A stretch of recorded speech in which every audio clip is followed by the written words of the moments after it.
All right, welcome back to the deep dive. Today is one of those days where we are not just looking at the news cycle, we're looking at the calendar and just realizing that the tectonic plates of the world might have just shifted right under our feet. They really might have. It is Monday, February 2nd, 2026.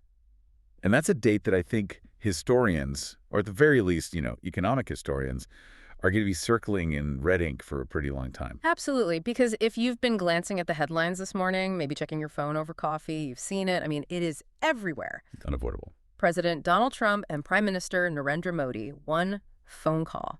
And suddenly, almost out of the blue, we have this sweeping U.S.-India trade agreement that seems to have just materialized out of thin air. It does feel incredibly sudden, doesn't it? Like a bolt of lightning. Mhm. But when you actually start to peel back the layers, and believe me, we have a lot of layers to get through today, you realize this is something that's been brewing in a kind of high-pressure cooker for about a year now.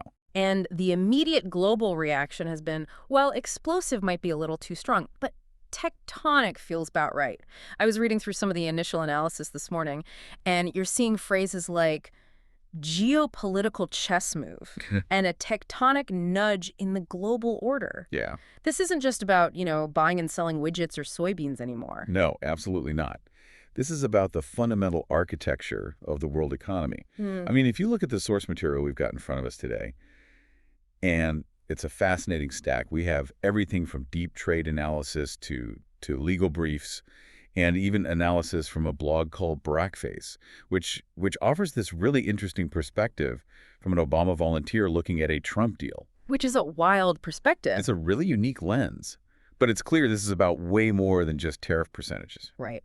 And that is our mission for this deep dive. We want to really unpack this deal. We want to move past the headline that just says tariffs cut Yeah. and get into all the messy, fascinating, high-stakes stuff that's bubbling right underneath. Because when you look closer, we are talking about a massive energy pivot away from Russia. We're talking about just a staggering $500 billion purchase pledge. And maybe most surprisingly, and this is the piece that really caught me off guard, we're talking about a Supreme Court case that most people haven't even heard of, which could technically blow this whole deal up by, what, next week? That's the hook for me. That's the mystery. I mean, how on earth does a trade deal between Washington and New Delhi end up involving Venezuelan oil, a pending Supreme Court decision, and the potential end of the war in Ukraine?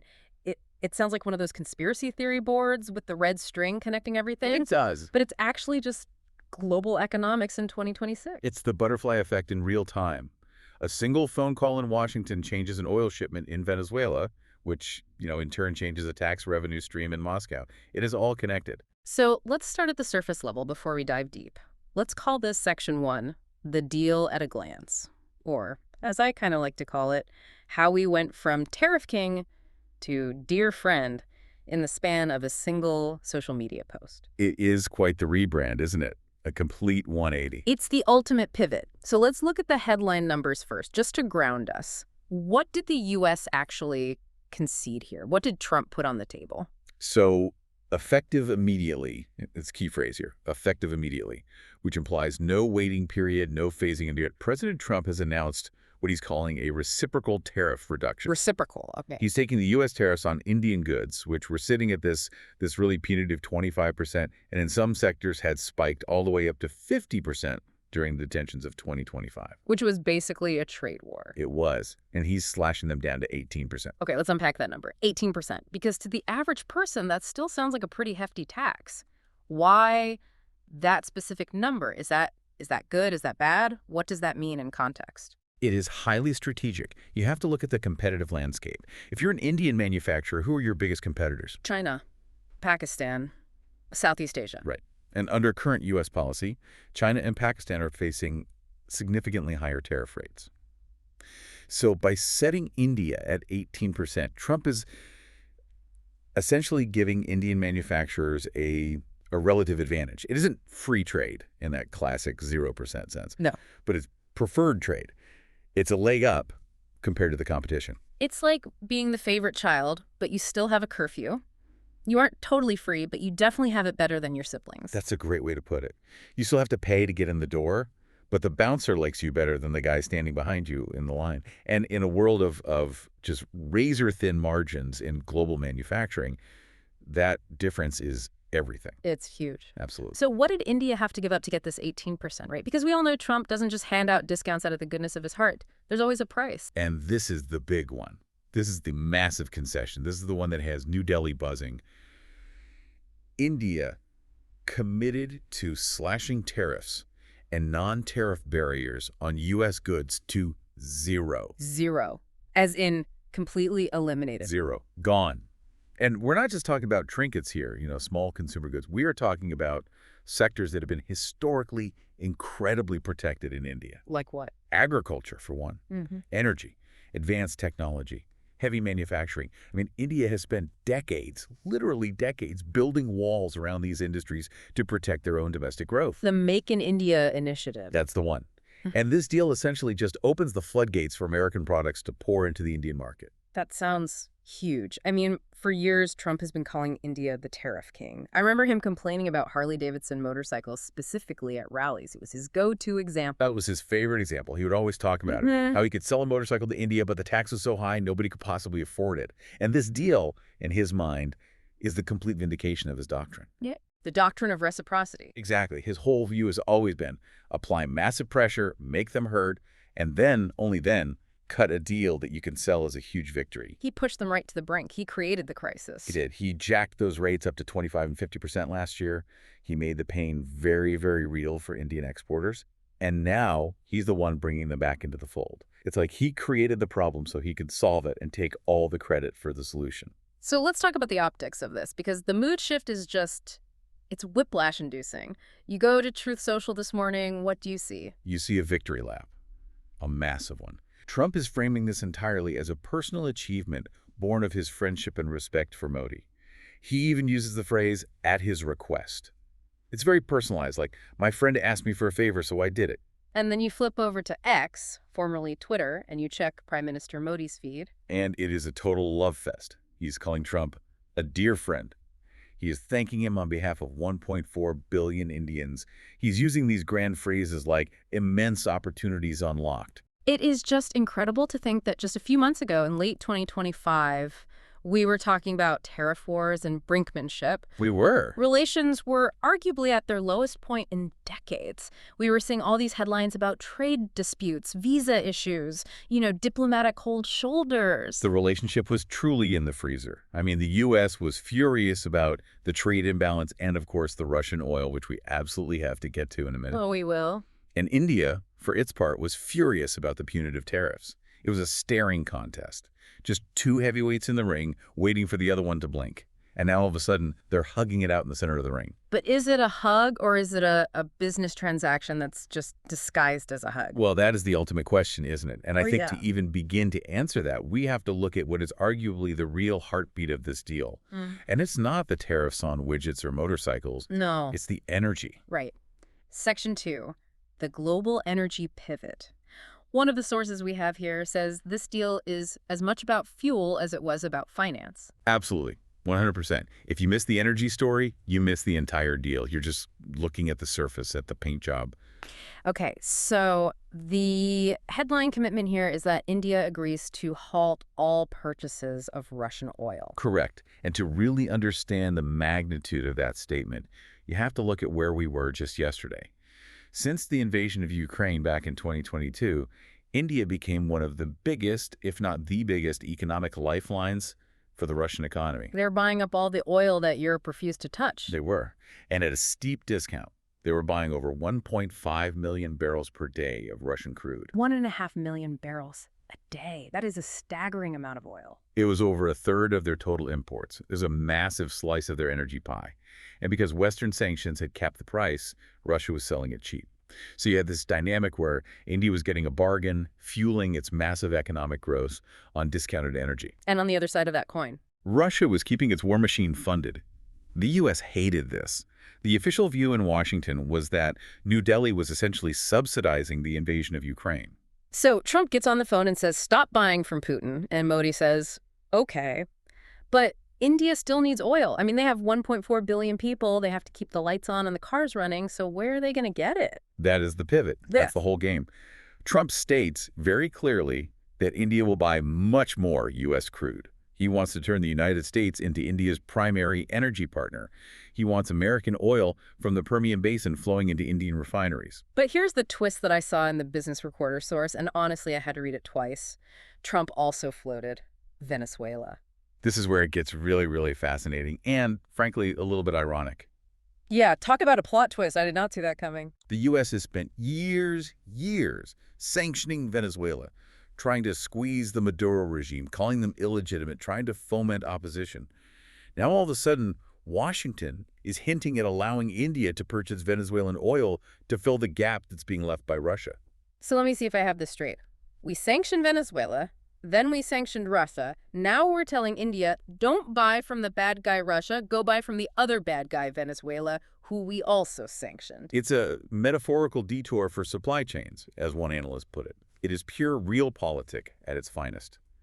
If the #1 goal is to crush the Russian economy to end the war in Ukraine, and that is priority #1 for this administration, then the U.S. is willing to loosen the noose on Venezuela to make the math work for India. The enemy of my enemy is, well, my temporary, highly conditional oil supplier. It's exactly that. It's a game of musical chairs with oil barrels. Yeah. You're just shuffling the suppliers around the globe to achieve a very specific political outcome. It's not just Venezuela, though, is it? No, it's not. And that's smart on India's part. We're also seeing mentions of them diversifying with Iraq, the UAE, and even Ecuador, which is a new one.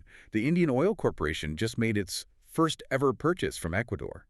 So they are scrambling. They are trying to fill that 1.5 million barrel hole. They are looking everywhere. But let's talk about reality for a second. The press release says effective immediately.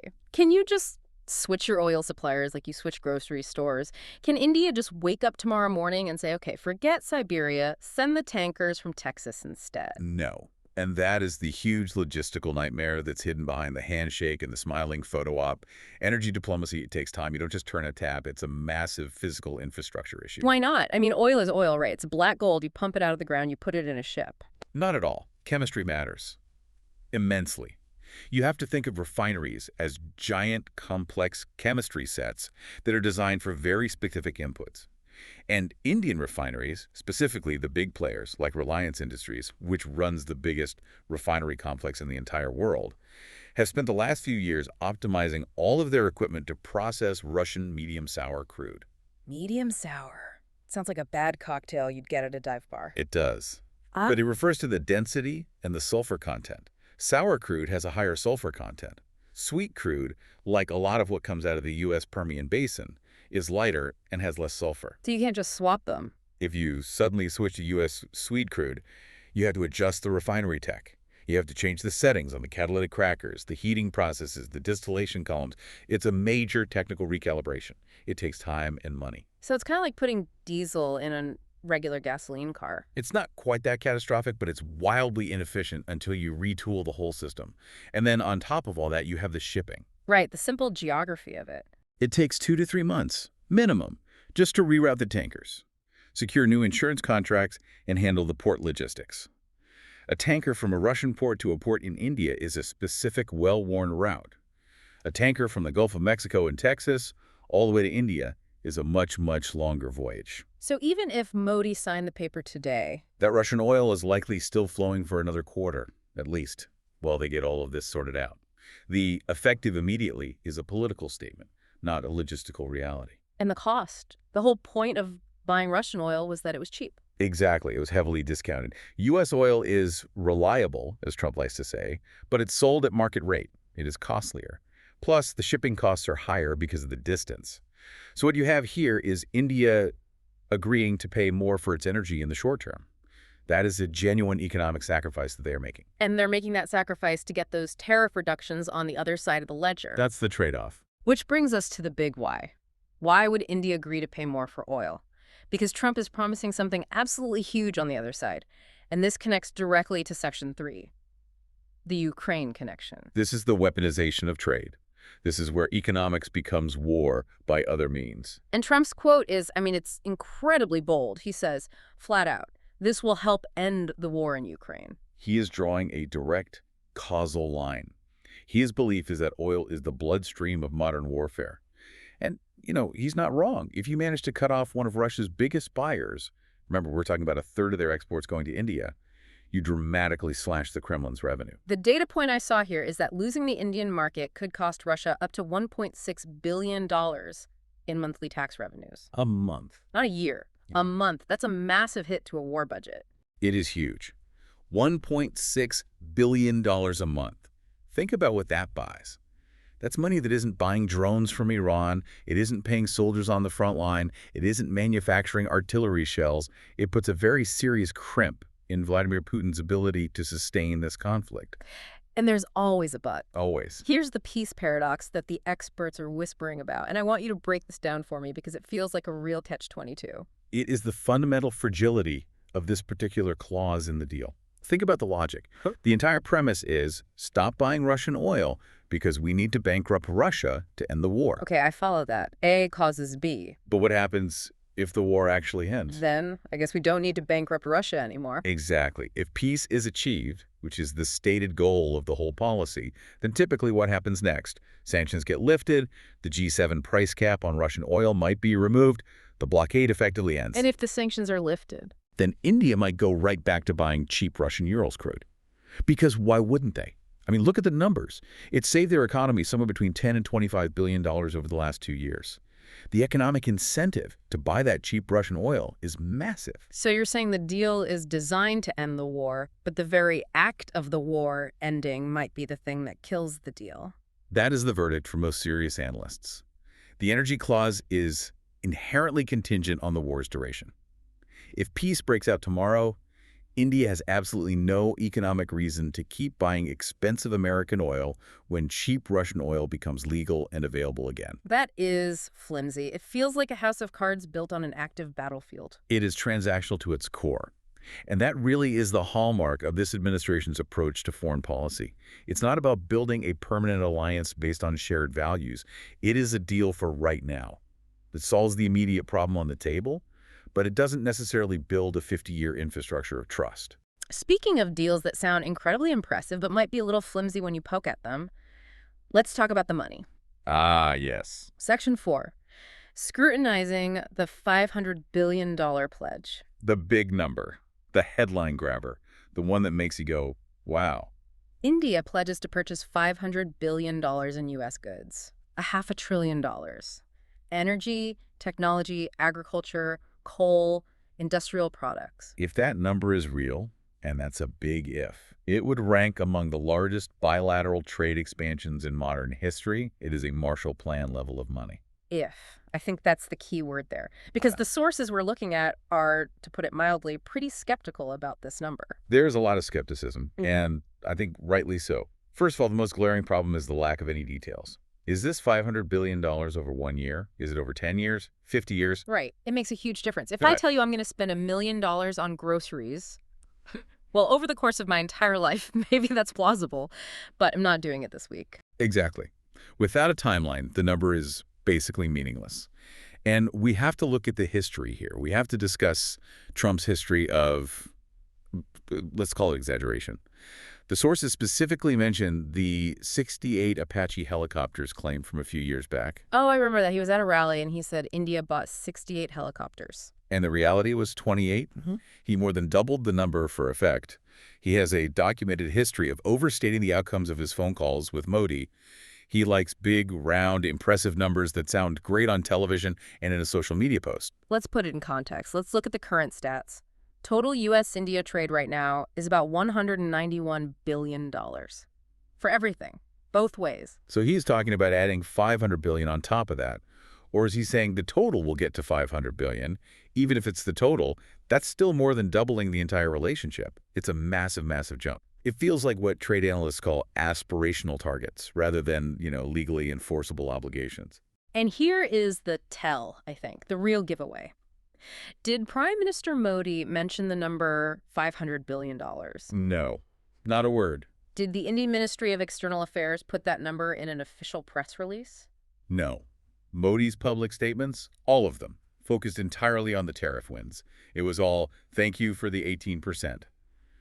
He did not mention the Russian oil ban, and he certainly did not mention the $500 billion price tag. That is what you call an official silence, and it speaks volumes. In the past, when these kinds of claims have been made, the Indian ministry has politely, diplomatically labeled them as inaccurate. It's a very diplomatic dance. They're not going to come out and call the President of the United States a liar on day one of their new friendly deal. Yeah. But they're also not signing the check. They're letting him have his headline while they quietly pocket the tariff cut. There's also a fundamental tension here with Modi's own brand, right? His entire political identity is wrapped up in "Make out in India." Right. That is his signature slogan. It's on billboards all over the country. So how does buying $500 billion of American stuff fit with "Make in India"? It seems like a direct contradiction. It's a major friction point. But there is a way to thread that needle, potentially. If that $500 billion is mostly raw materials, things like U.S. coal, crude oil, liquefied natural gas, and maybe some high-end technology transfers that actually enable Indian manufacturing, I see. then Modi can sell it. He can stand up and say, we are buying the fuel and the tools from America so we can make our own stuff right here in India. So we aren't buying American cars, we are buying the American steel and the American coal to make Indian cars. Precisely. But if that $500 billion ends up being about finished consumer goods, if it's American cars and American refrigerators flooding the Indian market, that directly contradicts Make in India. That would destroy local jobs, and he'd have a political rebellion on his hands. So the composition of that $500 billion is absolutely critical, and right now we have zero details on what it actually is. It's just a big, shiny, empty number. For now, yes. So we have a massive number that might be fake, an energy deal that might expire if peace breaks out, a tariff cut that feels like a genuine win for India. But, and here's where the thriller music should start playing, all of it could be meaningless. The sword of Damocles. Section 5. The legal sword of Damocles. The Supreme Court.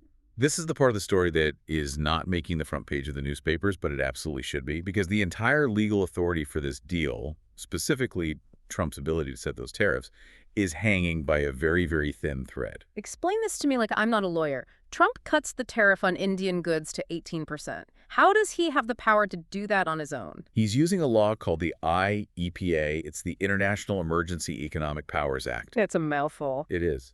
But basically, it's a law from the 70s that allows the president to regulate international commerce during a declared national emergency. Trump has been using this law very creatively. He's actually declared things like trade deficits and national emergency so he can slap tariffs on countries without ever asking Congress for permission. Okay, and I'm guessing someone is challenging that in court. Oh, yes. There is a big case called Learning Resources, Inc. v. Trump. And another one, Trump v. VOS Elections, Inc. They were consolidated and argued before the Supreme Court way back on November 5th, 2025. So the arguments are already done. We are just waiting for the 9 justices to issue their ruling. And the ruling is expected imminently. I mean, legal analysts are saying it could be in the coming week. Wait, so you're saying next week the Supreme Court could issue a ruling on this? Yes. And the core legal argument is this. Does the President of the United States have the constitutional power to levy tariffs, which are a form of tax, all by himself? The Constitution is pretty clear that Congress has the power of the purse and the power to tax. And the president's lawyers say? They say the IEPA gives him the power to regulate commerce, but the challengers and the lower courts so far have said that the power to regulate does not mean the power to tax. They're two different things. So if the Supreme Court agrees with the lower courts, then Trump's entire tariff regime is unconstitutional. He doesn't have the authority to set the tariff at 25% or 50% or the new friendly 18%. The whole legal structure just collapses. He literally cannot do the thing he just promised Prime Minister Modi he would do. what happens to the deal then? Does it just vanish? The 18% rate could be invalidated overnight. And here's the real kicker. The U.S. government might have to refund over $130 billion in tariffs that it has already collected under this authority. Whoa, $130 billion? A refund? Over 1,000 companies have filed claims to get their money back. It would be a fiscal nightmare for the Treasury. And legally, we have to look at the context of that Loper-Bright ruling from 2024. Right. Remind us what Loper-Bright did. It basically ended something called Chevron deference. For decades, that rule said courts should defer to a federal agency's interpretation of a law. Loper-Bright threw that out. It said the courts will decide what the law means. This makes it much, much more likely that the Supreme Court will strike this down. They aren't just going to take the president's word for it anymore. So we have this historic handshake, Modi and Trump celebrating on social media. Global markets are shifting based on this news. And 9 judges in black robes could just press a button and delete the whole thing next Tuesday. Effectively, yes. It could turn this massive trade deal into what one source called a fleeting victory. It's deeply ironic, isn't it? The whole deal is hanging by a legal thread that was frayed long before that phone call even happened. That is just wild. It adds this incredible layer of suspense to everything we're talking about. It's like watching a high wire act, but you know someone is at the other end, slowly sawing through the rope. That is a perfect image for it. Yeah. Absolutely perfect. But let's step back from that legal cliff edge for just a moment and ask a simpler question. Why now? Section 6, the FOMO factor. Fear of missing out. It drives teenagers, and apparently it drives superpowers. Why did this happen so fast? I mean, one phone call after months and months of stagnation. Why Monday, February 2nd? What was so special about today? Because the rest of the world wasn't waiting for Trump to make up his mind. The world was moving on.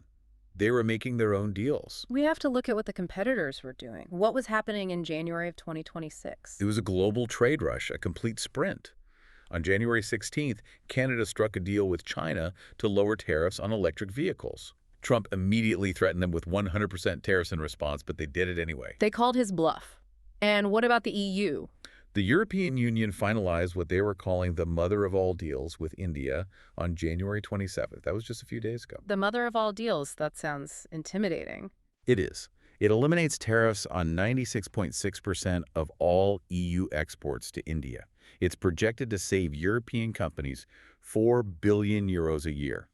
That is a massive competitive advantage for German cars, French luxury goods, Italian machinery. And the UK wasn't sitting on its hands either. Not at all. The new Prime Minister, Keir Starmer, was in Beijing on January 30th. That's just 3 days ago. He was there securing £2.2 billion in new deals. So you've got everyone, Canada, Europe, the UK, running around the world making deals with the 2 biggest markets, China and India. And Trump is sitting in Washington. Watching his leverage evaporate in real time. He saw his own allies hedging against his volatility. They were basically dealing with China and India directly, thinking, if the U.S. is going to be this difficult and unpredictable, we had better secure our own supply chains and our own markets. So Trump needed a headline. He needed to change the story. He needed a headline win. Urgently. He needed to put the U.S. back at the center of the narrative. And the sheer speed of this deal, the fact that it was announced immediately on Truth Social, it just screams that it was a reactive move. He saw that EU-India deal and said, get Modi on the phone right now. We need to beat that. It's the geopolitical equivalent of seeing your ex-girlfriend looking happy on Instagram and immediately going out and posting a picture of yourself with a new, expensive car. That is a surprisingly accurate analogy. Yeah. It is reactive. It is about ego and narrative control just as much as it is about economics. He could not let the EU have the mother of all deals without him having the father of all deals himself. But even if it is reactive, even if it is born of FOMO, it lands on what seems to be pretty fertile ground, because despite all the friction, all the name-calling, the U.S. and India are. Well, our last section here calls them natural partners. They are. And this is the long view. This is the stuff that matters regardless of who is in the White House or in a prime minister's office. This is the bedrock. We are talking about the idea of democracy versus autocracy. Right. Despite the very transactional nature of this specific deal, you buy my oil, I'll lower your tariffs, the source material, especially that Brackface blog, really emphasizes the organic underlying link between these two nations. The world's 2 largest democracies. You've got 1.4 billion people in India, 330 million people in the U.S. It's a powerful bloc. In a world where you have China and Russia actively pushing an authoritarian model of governance, the U.S. and India just naturally drift together. It's a relationship that is grounded in democratic governance and the rule of law. Which is very different from, say, a deal with China, which is purely opportunistic on both sides. Exactly. There are real synergies here. You have U.S. capital and technology meeting India's massive young workforce and its exploding consumer base. It just makes sense on paper. You have American innovation and Indian scale. It's a puzzle piece that fits perfectly. And defense. We can't forget the defense angle. Never. The U.S.-India Defense Technology and Trade Initiative, the DTTI. We haven't dwelled on it, but the implicit goal behind all of this cooperation is always to counter China's influence in the Indo-Pacific. A stronger, more prosperous India is a check on Chinese power. It's just fascinating that the Barack-faced source, again, we're talking about an Obama volunteer, is analyzing a Trump deal and basically admitting, yeah, this makes complete strategic sense. It really highlights that the U.S.-India bond is one of the very few bipartisan or maybe even nonpartisan consensuses left in Washington. Whether it's Obama, Biden, or Trump, everyone seems to agree on the fundamental point. We need India. We need them in our corner. Even if we have to sell them some slightly questionable Venezuelan oil to keep them there. Even then, the strategic imperative, it seems, outweighs the moral messiness of the details. So let's try and wrap this all up. We have covered a lot of ground. We've got a tariff truce, an energy revolution, a war-ending ambition, a massive, maybe imaginary price tag of $500 billion, and a legal cliffhanger that could bring it all crashing down. It is a dizzying scope. It's the kind of deal that gives diplomats heartburn and economists headaches for years. If you had to summarize this whole thing in one sentence, is this a contract or is it just a signal? It's a signal, a very loud one. It's a signal that Washington and New Delhi are, despite their differences, deciding to be the two main pillars of a rebalancing world order. They're saying, we might fight about the details, we might argue about the price, but when the chips are down, we are on the same team against the autocracies. But signals can be jammed. Signals can be misinterpreted. They can, and they often are. And that brings me to our final provocative thought for you, the listener. We've just painted this picture of a historic, world-changing deal, but I want you to imagine two scenarios with me. Go on. Scenario A. Next Tuesday, the Supreme Court releases its opinion in Learning Resources, Inc. v. Trump. They rule against the president, the executive tariff authority is gone, poof. Total chaos. Scenario B. Peace talks succeed in Ukraine next month. Sanctions are lifted, and cheap Russian oil is back on the market for anyone who wants it. The economic glue of the entire deal just melts away. So the question for you to think about is this. If either of those things happen, does this historic deal just evaporate? Does it vanish like smoke? Or has the signal itself, the handshake, the phone call, already changed the world map in a way that can't be undone? That really is the question, isn't it? Is the handshake enough to change reality, or does reality eventually break the handshake? I guess we're all about to find out. So keep your eye on the gas prices, and for the first time, maybe ever, keep your eye on the Supreme Court docket. Because as of today, those two things are intimately and bizarrely connected. Indeed they are, and we will be watching right along with you. Thanks for listening to The Deep Dive. We'll see you next time.